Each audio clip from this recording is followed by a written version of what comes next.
ನಮಸ್ಕಾರ ಎಲ್ಲರಿಗೂ welcome back to Kalavati's kitchen. ಇವತ್ತಿನ ರೆಸಿಪಿ ನುಗ್ಗಿಕಾಯಿ ಸಾಂಬಾರ್ ನೋಡ್ರಿ.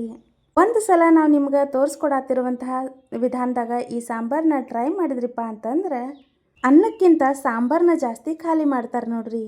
ಹಂಗಾದ್ರೆ ಮತ್ತೆ ಆಗ್ತಡರಿ ಈ ನುಗ್ಗಿಕಾಯಿ ಸಾಂಬಾರನ್ನ ಮಾಡೋದು ಹೆಂಗಂತ ನೋಡ್ಕೊಂಡು ಬರೋಣ ಬರ್ರಿ. ಮೊದ್ಲಿಗೆ ನಾವಿಲ್ಲಿ ಒಂದು ಸಾಸ್ಪ್ಯಾನ್ ಒಳಗೆ ಅರ್ಧದಷ್ಟು ನೀರು ಹಾಕೊಂಡು ಬಿಸಿ ಮಾಡ್ಕೊಂಡೀವಿ ನೋಡ್ರಿ. ಮತ್ತು ಈ ಬಿಸಿನೀರಿಗೆ 1 ಟೀ ಸ್ಪೂನ್ ಆಗೋಷ್ಟು ನಾವಿಲ್ಲಿ ಎಣ್ಣೆ ಹಾಕೊಂಡೀವಿ ನೋಡ್ರಿ. ಹಿಂಗೆ ಎಣ್ಣೆ ಹಾಕೊಂಡ್ಮೇಲೆ 2 ನುಗ್ಗಿಕಾಯಿನ ಮ್ಯಾಗಿನ ಸಿಪ್ಪಿ ತೆಗೆದು ಹಾಕೊಳತ್ತೀವಿ ನೋಡ್ರಿ. ನಾವಿಲ್ಲಿ ಸಾಂಬಾರು ತೋರ್ಸಾತಿರೋದು ಒಂದು 5 ರಿಂದ 6 ಜನಕ್ಕೆ ಆಗೋಷ್ಟು ತೋರ್ಸಾತೀವ್ರಿ. ನೀವು ಮನೆಯೊಳಗೆ ಎಷ್ಟು ಜನಕ್ಕೆ ಸಾಂಬಾರನ್ನ ಮಾಡ್ತೀರಿ ಅನ್ನೋದನ್ನು ನೋಡ್ಕೊಂಡು ನುಗ್ಗಿಕಾಯಿನ ಹೆಚ್ಚು ಕಮ್ಮಿ ಮಾಡ್ಕೋರಿ. ಈಗ ಈ ನುಗ್ಗಿಕಾಯಿನ ಮೀಡಿಯಂ ಫ್ಲೇಮ್ ಒಳಗೆ ಒಂದು 5 ರಿಂದ 8 ನಿಮಿಷದವರೆಗೂ ಬೇಯಿಸ್ಕೋಬೇಕು ನೋಡ್ರಿ. ಈಗ ನೋಡ್ರಿ ನಾವಿಲ್ಲಿ ಒಂದು ಕಡಾಯಿ ಬಿಸಿ ಮಾಡೋಕೆ ಇಟ್ಕೊಂಡೀವ್ರಿ. ಇದಕ್ಕೀಗ ನಾವು ಒಂದು 2 ರಿಂದ 3 ಟೀ ಸ್ಪೂನ್ ಆಗುವಷ್ಟು ಎಣ್ಣೆ ಹಾಕೊಂಡೀವಿ ನೋಡ್ರಿ. ಮತ್ತು ಈ ಎಣ್ಣೆ ಬಿಸಿ ಆಗ್ತಿದ್ದಂಗೆ ಇದಕ್ಕೆ ಸ್ವಲ್ಪ ಜೀರಿಗೆ ಮತ್ತು ಸಾಸಿವೆ ಹಾಕೊಂಡೀವಿ ನೋಡ್ರಿ. ಈ ಜೀರಿಗೆ ಸಾಸಿವೆ ಎರಡು ಸ್ವಲ್ಪ ಚಟಪಟ ಅಂತ ಸಿಡಿಲ್ರಿ. ಈಗ ಇದಕ್ಕೆ ಒಂದು 5 ರಿಂದ 6 ಎಸಳು ಬೆಳ್ಳುಳ್ಳಿನ ಹಿಂಗೆ ಸ್ವಲ್ಪ ಜಜ್ಜಿ ಹಾಕೊಳತ್ತೀವಿ ನೋಡ್ರಿ. ಹಿಂಗೆ ಒಗ್ಗರ್ನಿಗೆ ಬೆಳ್ಳುಳ್ಳಿ ಹಾಕೊಂಡಾಗ ಸ್ವಲ್ಪ ಇದು ಚಲೋ ತಂಗಿ ಫ್ರೈ ಹಾಕ್ಬೇಕು ನೋಡ್ರಿ. ಅಂದ್ರೆ ಈ ಬೆಳ್ಳುಳ್ಳಿನ ಸ್ವಲ್ಪ ಕೆಂಪಗಾಗುವಂಗೆ ಹುರ್ಕೋಬೇಕು ನೋಡ್ರಿ. ಒಂದು 2 ಸೆಕೆಂಡ್ ಫ್ರೈ ಮಾಡ್ಕೊಂಡ್ರೆ ಸಾಕಾಗ್ತೈತೆ ನೋಡ್ರಿ. ಈಗ ಈ ಜೀರಿಗೆ ಸಾಸಿವೆ ಬೆಳ್ಳುಳ್ಳಿ ಎಲ್ಲ ಚಲೋ ತಂಗಿ ಫ್ರೈ ಆದ್ಮೇಲೆ ನಾವು ಇದಕ್ಕೆ ಒಂದು 2 ಕಡ್ಡಿ ಅಷ್ಟು ಕರಿಬೇವು ಹಾಕೊಂಡೀವಿ ನೋಡ್ರಿ. ಈ ಕರಿಬೇವು ಅಷ್ಟೇ ರೀ ಸ್ವಲ್ಪ ಚಟಪಟ ಅಂತ ಸಿಡಿದು ಫ್ರೈ ಆಗ್ಬೇಕು ನೋಡ್ರಿ. ಈಗ ನೋಡ್ರಿ ಒಂದು ಹಸಿ ಮೆಣಸಿನ್ಕಾಯಿ ಮತ್ತು ಒಂದು ಒಣಗಿದ ಮೆಣಸಿನ್ಕಾಯಿನ ಹಾಕೊಂಡೀವ್ರಿ. ಈಗ ಇದನ್ನು ಅಷ್ಟೇ ರೀ ಒಂದು 2 ಸೆಕೆಂಡ್ ಚಲೋ ತಂಗಿ ಫ್ರೈ ಮಾಡ್ಕೋಬೇಕು ನೋಡ್ರಿ. ಈಗ ನೀವು ಇಲ್ಲಿ ನೋಡ್ಬೋದ್ರಿ ನಾವು ಹಾಕಿರೋ ಬೆಳ್ಳುಳ್ಳಿ ಸ್ವಲ್ಪ ಹೆಂಗೆ ಕೆಂಪಗಾಗೈತಿ ಅಂತ. ಹಿಂಗೆ ಚಲೋ ತಂಗಿ ಫ್ರೈ ಮಾಡ್ಕೊಂಡ್ರಿ ಅಂತಂದ್ರೆ ಈ ಸಾಂಬಾರು ರುಚಿ ಮಸ್ತ್ ಆಗತ್ತೆ ನೋಡ್ರಿ. ಈಗ ಈ ಒಗ್ಗರ್ನಿಗೆ ಒಂದು ಅರ್ಧ ಟೊಮೆಟೊನ ಹಾಕೊಳತ್ತೀವಿ ನೋಡ್ರಿ. ಆಗಲೇ ಹೇಳ್ದಂಗೆ ತೊಗರಿಬೇಳೆ ಕುದಿಸ್ಕೊಳ್ಳುವಾಗೂ ನಾವು ಅರ್ಧ ಟೊಮೆಟೊ ಹಾಕೊಂಡೀವ್ರಿ. ಮತ್ತು ಈಗಲೂ ಅರ್ಧ ಟೊಮೆಟೊನ ಹಾಕೊಂಡೀವಿ ನೋಡ್ರಿ. ನೀವು ಅಕಸ್ಮಾತ್ ಜಾಸ್ತಿ ಹುಳಿ ತಿಂತೀರಿ ಅನ್ನೋದಾದ್ರೆ ಸ್ವಲ್ಪ ಹುಣಸೆಹಣ್ಣಿನ ರಸನ ಈ ಸಾಂಬಾರಕ್ಕೆ ಹಾಕೋಬಹುದ್ರಿ. ಈಗ ಈ ಟೊಮೆಟೊ ಎಲ್ಲನೂ ಚಲೋ ತಂಗಿ ಫ್ರೈ ಹಾಕ್ಬೇಕು ನೋಡ್ರಿ. ಅಂದ್ರೆ ಸ್ವಲ್ಪ ಮೆತ್ತಗಾಗ್ಬೇಕ್ರಿ, ಅಲ್ಲಿ ತನಕ ಹಿಂಗೆ ಬಾಡಿಸ್ಕೊರಿ. ಈಗ ಈ ಒಗ್ಗರ್ನಿಗೆ ನಾವು ಆಗಲೇ ಬೇಯಿಸಿಟ್ಕೊಂಡಿದ್ವಲ್ರಿ ನುಗ್ಗಿಕಾಯಿ ಅದನ್ನು ಹಾಕೊಳತ್ತೀವ್ರಿ. ಈ ನುಗ್ಗಿಕಾಯಿನ ಒಗ್ಗರ್ನಿ ಒಳಗೆ ಹಾಕೋದ್ರಿಂದ ನುಗ್ಗಿಕಾಯಿ ಎಲ್ಲಾನು ಚಲೋ ತಂಗಿ ಉಪ್ಪು ಖಾರ ಮತ್ತು ಮಸಾಲೆ ಎಲ್ಲಾನು ಹೀರ್ಕೊಳತ್ ನೋಡ್ರಿ.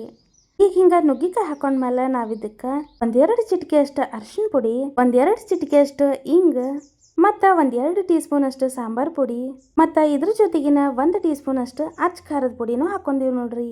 ಈಗ ಇದನ್ನೆಲ್ಲಾನು ನುಗ್ಗಿಕಾಯಿ ಜೊತೆಗೆ ಹೊಂದ್ಕೊಳ್ಳೋ ಹಂಗೆ 1-2 ಸೆಕೆಂಡ್ ಅಷ್ಟು ಚಲೋ ತಂಗಿ ಫ್ರೈ ಮಾಡ್ಕೋಬೇಕು ನೋಡ್ರಿ.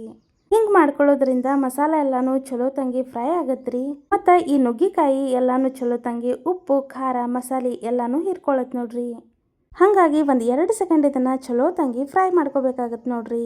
ಈಗ ಇದನ್ನು ಹಿಂಗೆ ಚಲೋ ತಂಗಿ ಫ್ರೈ ಮಾಡ್ಕೊಂಡ್ಮೇಲೆ ನಾವು ಆಗಲೇ ಬೇಯಿಸಿಟ್ಕೊಂಡಿದ್ವಲ್ರಿ ತೊಗರಿಬೇಳೆ ಅದನ್ನು ಹಾಕೊಳತ್ತೀವ್ರಿ.